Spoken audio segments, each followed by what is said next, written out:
தமிழகத்திலேயே தனித்துவமான தென்னையிலிருந்து எடுக்கப்படும் அதிசய பானம். இந்த பானத்தை பருகினால் நோய் எதிர்ப்பு சக்தி அதிகரிக்கிறது. ஒரு தாய்ப்பாலுக்கு நிகரான இது ஒரு பானம் என்று விஞ்ஞானிகள் சொல்லுகிறார்கள்.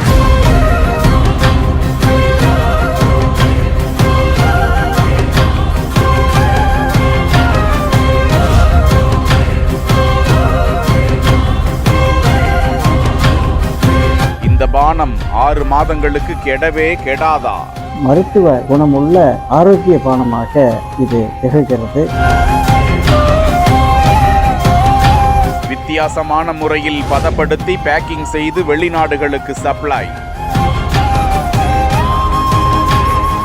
இது கல்லும் அல்ல, பதநீரும் அல்ல. தென்னை மரத்திலிருந்து முதல்ல வடிகிற நீரை அப்படியே ஐஸ் பாக்ஸ் என்கின்ற தொழில்நுட்பத்தில் நீராபானத்தை இறக்குறோம். அது ஃபெர்மெண்டேஷன் ஆகாதது. இப்போ ஃபெர்மெண்டேஷன் ஆனால் அது கல், ஃபெர்மெண்டேஷன் ஆகலைன்னா அது நீராபானம். இதிலே சுண்ணாம்பு பூசினா அது பதநீர். ஒரு மரத்திலிருந்து 6 மாதத்திற்கு 600 லிட்டர் சாறு கொள்ளை லாபம் ஈட்டி வரும் யார் அந்த சாறு?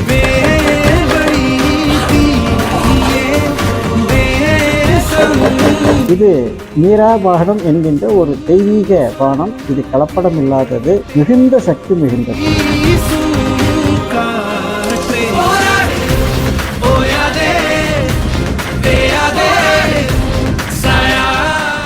திருப்பூர் மாவட்டம் பல்லடத்தை தலைமையிடமாக கொண்டு உலக தென்னை உழவர் உற்பத்தி நிறுவனம் செயல்பட்டு வருகிறது. இந்நிறுவனம் 1200க்கும் மேற்பட்ட விவசாயிகளை பங்குதாரராக கொண்டு தென்னை மரங்களில் இருந்து நீராபானத்தை உற்பத்தி செய்து அதனை மக்களிடம் கொண்டு சேர்த்து வருகிறது. இந்த நீராபானம் பல்வேறு விட்டமின்கள் மற்றும் இரும்பு தாதுக்கள் நிறைந்ததாகும். நீராபானம் தயாரிப்பானது தென்னை மரத்தில் உள்ள பாளையில் அதற்கென்று வடிவமைக்கப்பட்ட ஐஸ் பெட்டியை வைத்து நீராவை சேகரிக்கிறார்கள். அதை குளிர்பதன கிடங்கில் ஒரு குறிப்பிட்ட குளிர் நிலையில் பத்திரப்படுத்தி கைப்படாமல் சுத்தமான முறையில் பேக்கில் அடைக்கிறார்கள். இதற்காக 2 ஆண்டுகள் ஆராய்ச்சி செய்து இறுதியாக CPCR காசர்கோடு ஆராய்ச்சி நிறுவனம் மூலம் தரம் உறுதி செய்யப்பட்டு 6 மாதங்கள் வரை இந்த தென்னீராவை கெடாமல் வைத்திருக்க முடியும் என்று சான்று பெற்றுள்ளனர். இதனால் பல மாதங்கள் தண்ணீர் பாய்ச்சி நோய் தாக்குதலில் இருந்து காப்பாற்றி குறைவான விலைக்கு தேங்காயை விற்பனை செய்வதை விட நீராபானம் உற்பத்தி தென்னை விவசாயிகளுக்கு 3 மடங்கு அதிக வருமானம் தருமா.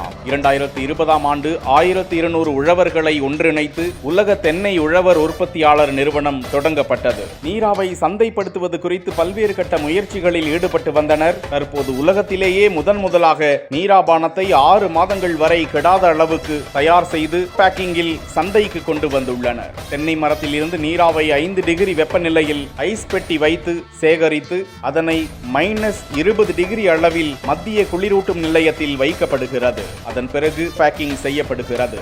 இதற்காக பல்லடத்தில் 3 கோடி ரூபாய் மதிப்பிலான ஒரு குளிரூட்டும் நிலையம் அமைக்கப்பட்டுள்ளது. உழவர் உற்பத்தியாளர் நிறுவனத்தில் இருக்கும் விவசாய பங்குதாரர்களிடமிருந்துதான் இந்த நீராவை சேகரிக்க முடியும். இதனால் அவர்களுக்கு சாதாரணமாக தென்னையில் இருந்து கிடைப்பதை விட 3 மடங்கு கூடுதல் வருமானம் கிடைக்கிறதா.